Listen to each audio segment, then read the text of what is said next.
دوستو، Richard Dawkins کی کتاب آؤٹ گروئنگ گاڈ یا بعد از خدا کا 5واں چیپٹر لے کر آپ کی خدمت میں حاضر ہوں۔ اگر آپ نے ابھی تک اس چینل کو سبسکرائب نہیں کیا ہے تو اس کو سبسکرائب کریں اور بیل آئیکن پر بھی کلک کر دیں۔ چیپٹر نمبر 5، کیا اچھا بننے کے لیے ہمیں خدا کی ضرورت ہے؟ 2016 کی انتہائی پرجوش امریکی انتخابی مہم میں ڈیموکریٹ پارٹی 2 سرکردہ امیدوار میں سے کسی ایک کو منتخب کرنے کی کوشش کر رہی تھی، جن میں سے ایک ہلیری کلنٹن اور دوسرے برنی سینڈرز تھے۔ پارٹی کا ایک اعلیٰ عہدیدار بریڈ مارشل ہلیری کا انتخاب کرنا چاہتا تھا۔ اس کا خیال تھا کہ وہ برنی کو بدنام کرنے کا کوئی طریقہ ڈھونڈ لے گا۔ اسے شک تھا کہ برنی ملحد تھا، جیسے یہ کوئی غلط بات ہو۔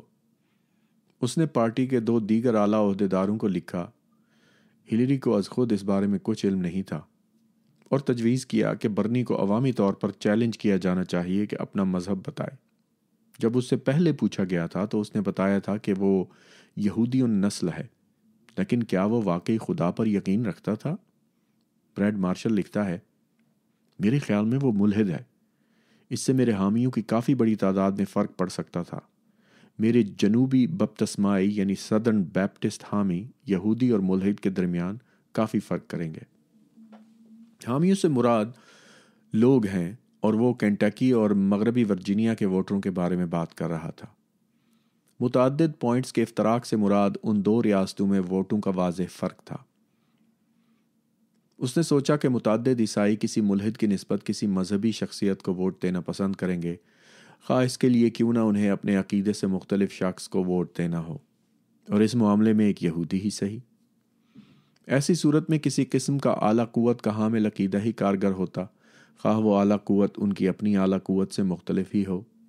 رائے شماری نے بارہا اسی چیز کا مظاہرہ کیا ہے۔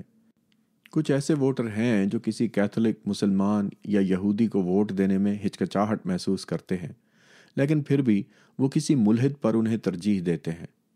ملحدین فہرست میں بالکل آخر پر ہیں، خواہ ملحد دیگر تمام شعبوں میں اعلیٰ مہارت رکھتا ہو۔ میرے خیال میں یہ انتہائی شرمندگی کی بات ہے۔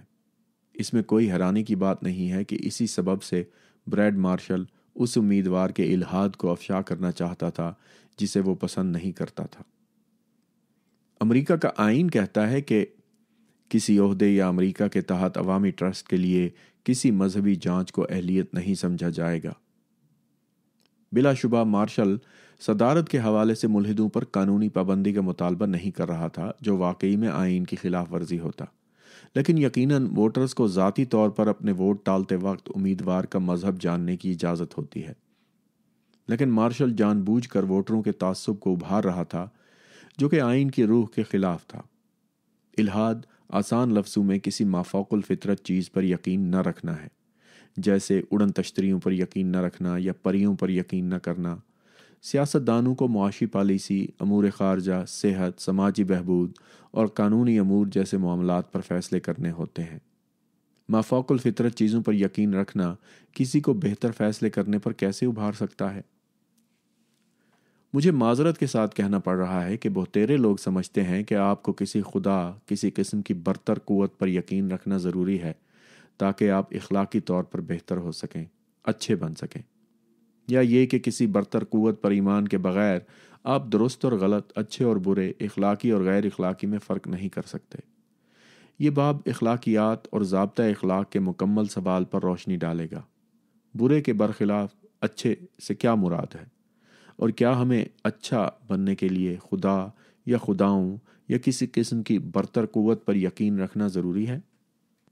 تو کیوں کسی کو یہ سوچنا چاہیے کہ آپ کو اچھا بننے کے لیے خدا کی ضرورت ہے؟ میرے پاس اس کی 2 وجوہات ہیں اور دونوں بری ہیں۔ ایک وجہ تو یہ ہے کہ بائبل، قرآن یا دیگر کوئی مقدس کتاب ہمیں بتاتی ہے کہ اچھا کیسے بنے، اور اصولوں کی کسی کتاب کے بغیر ہمیں یہ معلوم نہیں ہوگا کہ اچھا کیا ہے اور برا کیا ہے۔ گزشتہ باب میں ہم نے اچھائی کی کتاب پر روشنی ڈالی اور ہم پھر اس بات پر واپس آئیں گے کہ آیا ہمیں اس پر عمل کرنا چاہیے۔ دوسری ممکنہ وجہ یہ ہے کہ لوگ انسانوں کو اتنی کم اہمیت دیتے ہیں کہ ہم بشمول سیاستدان صرف تب اچھے ہوں گے جب کوئی ہمیں دیکھ رہا ہو، اگر کوئی اور نہیں تو خدا ہمیں دیکھ رہا ہو۔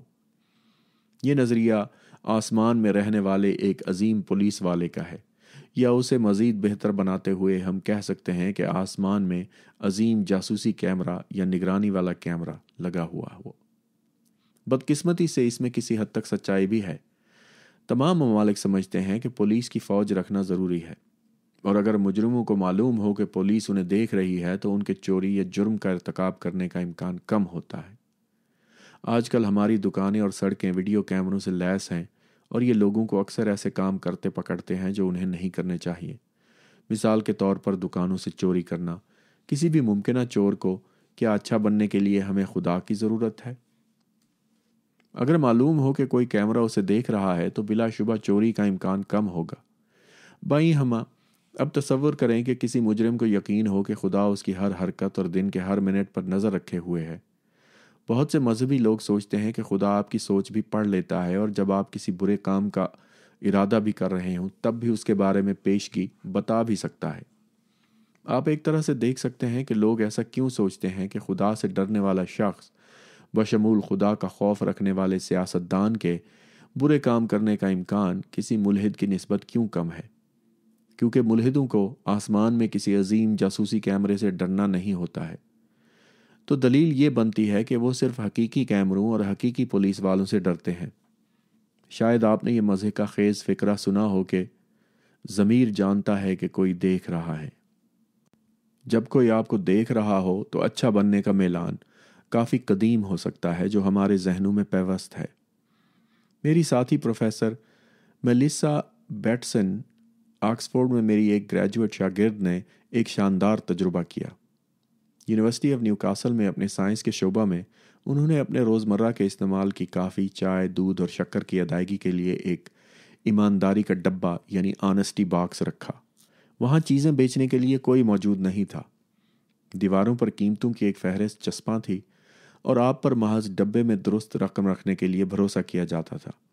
یہ کوئی حیرانی کی بات نہ تھی کہ لوگ تبھی ایماندار ہوتے تھے جب کوئی انہیں دیکھ رہا ہو، لیکن اگر آپ اکیلے ہوں تو کیا ہوگا؟ یہ جانتے ہوئے کہ کوئی آپ کو نہیں دیکھ رہا، کیا آپ کا ڈبے میں رقم رکھنے کا امکان اتنا ہی ہوگا؟ مجھے یقین ہے کہ آپ ایسے ہی ایماندار ہوں گے، لیکن ہر کوئی اتنا فرض شناس نہیں ہوتا، اور یہی وہ چیز ہے جس نے تجربے کو کامیاب بنایا۔ ملیسا ہر ہفتے کافی کے کمرے میں قیمتوں کی فہرست لگاتی تھی، اور ہر ہفتے فہرست کو ایک تصویر کے ساتھ مزین کیا جاتا تھا۔ بعض اوقات وہ تصویر پھول کی ہوتی تھی، ایک ہی طرح کے پھول نہیں بلکہ مختلف پھول۔ بعض ہفتوں میں ان میں 2 آنکھیں ہوتی تھیں، اور ہر بار آنکھوں کا ایک مختلف جوڑا ہوتا تھا۔ اور تجربے کا دلچسپ نتیجہ یہ تھا، جن ہفتوں میں قیمتوں کی فہرست کے اوپر آنکھیں ہوتی تھیں تب لوگ زیادہ ایماندار ہوتے تھے۔ ایمانداری کے ڈبے میں جمع ہونے والی رقم کنٹرول والے ہفتوں میں اس کی نسبت 3 گنا زیادہ تھی جب گاہک صرف پھولوں کو دیکھتے تھے۔ کیا یہ عجیب نہیں ہے؟ اگر آنکھیں حقیقی جاسوسی کیمرہ ہوتیں تو اس کی وضاحت کرنا آسان ہوتا، لیکن کافی پینے والے ٹھیک سے سمجھتے تھے کہ آنکھیں محض کاغذ پر روشنائی سے بنائی جانے والی تصویر تھیں۔ وہ آنکھیں بالکل پھولوں کی طرح ہی کچھ نہیں دیکھ سکتی تھیں کہ کیا ہو رہا ہے۔ یہ کوئی عقلی حساب کتاب نہیں تھا کہ میں ایماندار رہوں گا کیونکہ مجھے دیکھا جا رہا ہے۔ یہ بالکل خلاف عقل تھا، ویسے ہی جیسے میں نیو یارک کی کسی فلک بوس عمارت کی چھت سے نیچے دیکھ رہا ہوں۔ مجھے اس بات کا علم بھی ہے کہ میں نیچے گرنے والا نہیں ہوں، حتیٰ کہ میں حفاظتی شیشے کے پیچھے بھی کھڑا ہوا ہوں، لیکن پھر بھی میرے رونگٹے کھڑے ہو جاتے ہیں اور مجھے اپنی ریڑھ کی ہڈی میں عجیب سی تھرتھراہٹ کا احساس ہوتا ہے۔ یہ خلاف عقل ہے۔ شاید اس صورتحال میں یہ ہمارے اجداد سے وراثتاً ملنے والے جینز کے ذریعے میرے دماغ میں محفوظ ہے، جس دور میں ہمیں بلند درختوں پر چڑھنے کے خطرے کو پہچاننا ہوتا تھا۔ شاید آپ کو خود سے یہ بھی نہ کہنا پڑے کہ خدا کی آنکھیں مجھے دیکھ رہی ہیں تو مجھے اچھا بننا چاہیے۔ شاید یہ خودکار اور تحت الشعوری اثر ہے، جیسے ملیسا کی کاغذ والی آنکھوں کا اثر۔ اگر آپ حیران ہو رہے ہیں تو اس نے یہ دکھانے کے لیے ضروری حساب کتاب کیے کہ امکان کی وجہ سے نتیجہ غلط نہ ہو۔ خواہ یہ غیر منطقی تھا یا نہیں، یہ بدقسمتی سے خوشکن لگتا ہے کہ اگر کوئی پرخلوص طور پر سمجھتا ہے کہ خدا اس کی ہر حرکت دیکھ رہا ہے تو اس کے اچھا بننے کا امکان زیادہ ہے۔ میں کہنا چاہتا ہوں کہ مجھے اس نظریے سے نفرت ہے۔ میں یہ یقین کرنا چاہتا ہوں کہ انسان اس سے زیادہ بہتر ہے۔ میں اس پر یقین رکھوں گا کہ خواہ کوئی مجھے دیکھ رہا ہو یا نہیں، میں ایماندار ہی رہوں۔ اگر خدا کا ڈر محض اسے پریشان کرنے کا نہیں بلکہ کسی بدتر چیز کا ڈر ہو، کافی زیادہ بدتر، تو کیا ہوگا؟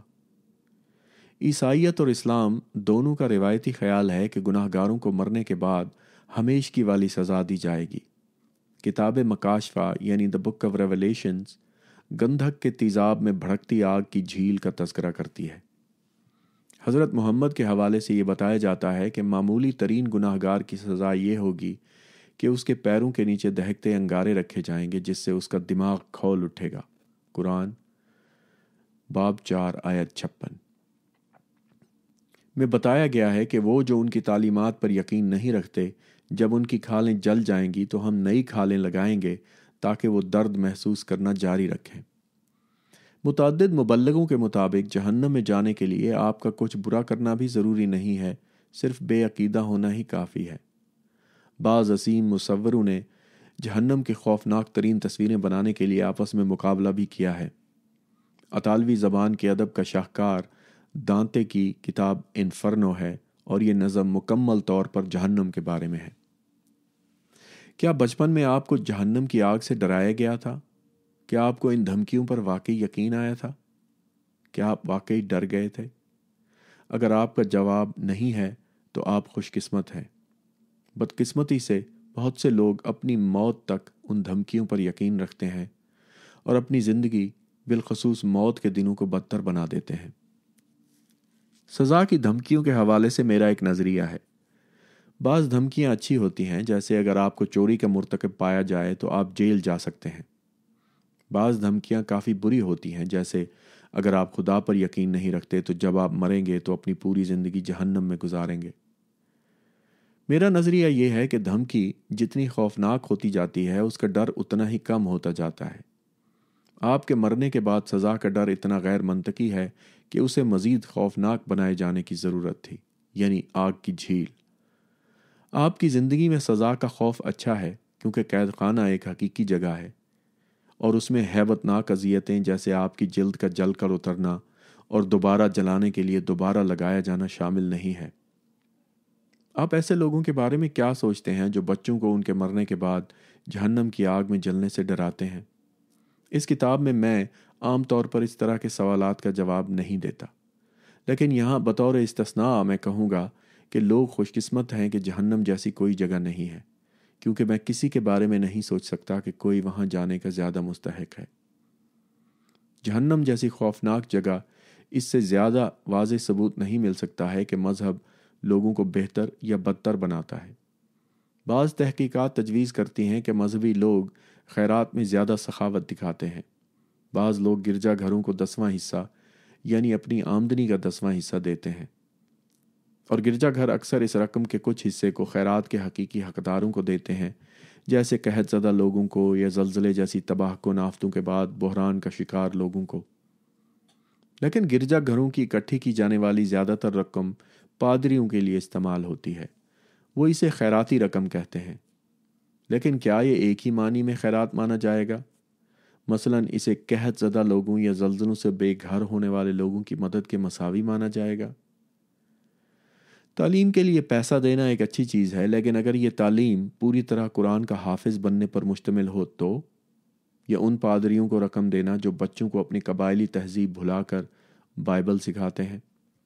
بے عقیدہ لوگ بھی کافی سخی ہو سکتے ہیں۔ پوری دنیا میں سر فہرست 3 سخی لوگوں میں بل گیٹس، وارن بفیٹ اور جارج سوروس ہیں، اور یہ تینوں بے عقیدہ لوگ ہیں۔ سن 2010 میں ایک ہولناک زلزلے نے پہلے سے ہی غریب جزیرے ہیٹی کو تباہ کر دیا۔ تکالیف و مصائب بے بہا تھے، دنیا بھر کے لوگ خواہ وہ مذہبی تھے یا نہیں، مدد اور رقم کی پیشکش کے ساتھ جلسے کرتے رہے۔ میری اپنی خیراتی فاؤنڈیشن رچرڈ ڈاکنز فاؤنڈیشن برائے دلائل و سائنس نے فوری طور پر ایک خصوصی خیراتی فنڈ قائم کیا جسے ہم نے امداد دینے والے بے عقیدہ لوگ یعنی نان بلیورز گیونگ ایڈ یا NBGA کہا۔